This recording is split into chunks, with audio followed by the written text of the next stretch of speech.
ഇവിടെ 10 പേരെ കൊന്ന് അവിടെ 10 പേരെ കൊന്ന് പിന്നെ ഇങ്ങനെ അങ്ങോട്ടും ഇങ്ങോട്ടും ഒരു അഴിമതി പോലെ ചെയ്യുന്നത് ശരിയാണെന്ന് എനിക്കറിയില്ല. കാരണം എനിക്ക് പാകിസ്ഥാനി ഫ്രണ്ട്സ് ഉണ്ട്, കശ്മീരിലുള്ള ഫ്രണ്ട്സ് ഉണ്ട്. പക്ഷെ അവർക്ക് ഭയങ്കര നല്ല സുഹൃത്തുക്കളാണ്, നല്ല ആളുകളാണ്.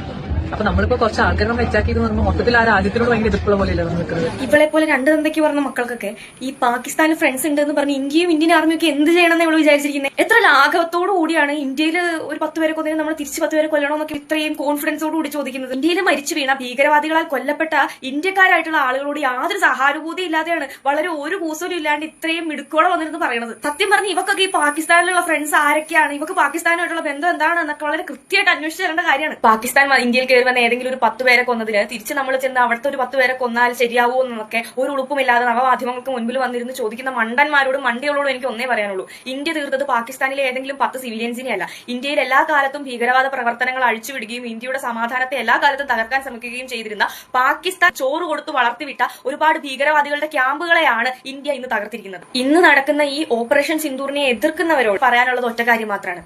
ഇന്ത്യ എന്ന ഈ രാജ്യം ഒരു കാലത്തും യുദ്ധത്തെ പ്രോത്സാഹിപ്പിക്കുകയോ യുദ്ധം ആഗ്രഹിക്കുകയോ ചെയ്യുന്ന ഒരു രാജ്യമല്ല.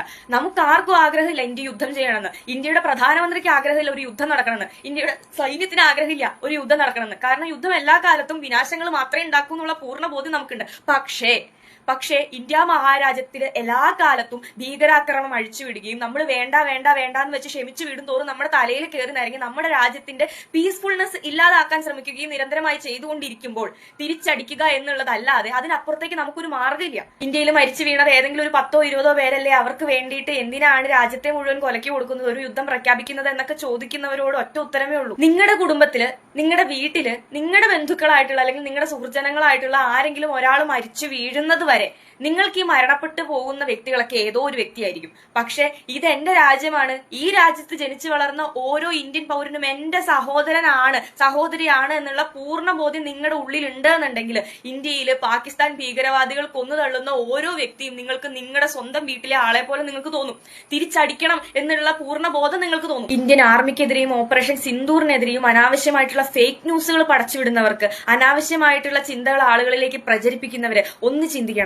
നിങ്ങൾ ഇന്ന് വീട്ടിലിരുന്ന് കാലുമേൽ കാലും കയറ്റി വെച്ചിരുന്ന് പുട്ടടിക്കുന്നത് അന്ന് അതിർത്തിയിൽ നമ്മുടെ പാവം സൈനികർ ആഹാരമില്ലാതെ ഉറക്കം വിളിച്ചിരുന്ന് നമുക്ക് വേണ്ടിയിട്ട് നിരന്തരമായിട്ട് പ്രതിരോധം തീർക്കുന്നത് കൊണ്ട് മാത്രമാണ്. ഇന്ത്യയുടെ തെക്കേ അറ്റത്ത് ഇങ്ങ് സുരക്ഷിതമായിട്ട് ഇരുന്നുകൊണ്ട് അങ്ങ് ഉത്തരേന്ത്യയിലേക്ക് നോക്കി കുറ്റങ്ങൾ പറയാനും അതുപോലെ പാകിസ്ഥാനിൽ മരിച്ചു വീഴുന്ന ആളുകൾക്ക് വേണ്ടിയിട്ട് കണ്ണീര് പൊഴിക്കാനും ഒക്കെ നിങ്ങൾക്ക് എളുപ്പമായിരിക്കും. പക്ഷെ നിങ്ങൾക്ക് ഇമാജിൻ പോലും ചെയ്യാൻ പറ്റില്ല ഈ ഒരു സിറ്റുവേഷനിൽ നമ്മുടെ സെൻട്രൽ ഗവൺമെന്റ്, നമ്മുടെ പ്രൈം മിനിസ്റ്റർ, നമ്മുടെ ആർമി, നമ്മുടെ മുഴുവൻ ഫോഴ്സുകളും എത്രമാത്രം സമ്മർദ്ദം അനുഭവിക്കുന്നുണ്ടെന്ന്. അതുകൊണ്ട് ദയവ് ചെയ്ത് പാകിസ്ഥാനിൽ മരിച്ചു വീഴുന്നവർക്ക് വേണ്ടി സോഷ്യൽ മീഡിയയിലൂടെ കണ്ണീര് പൊഴിക്കാതെ ഈ സമയത്ത് നമ്മുടെ ഇന്ത്യൻ ആർമിക്ക് വേണ്ടി, നമ്മുടെ നേവിക്ക് വേണ്ടി, നമ്മുടെ എയർഫോഴ്സിലെ പ്രവർത്തകർക്ക് വേണ്ടി പ്രാർത്ഥിക്കുക.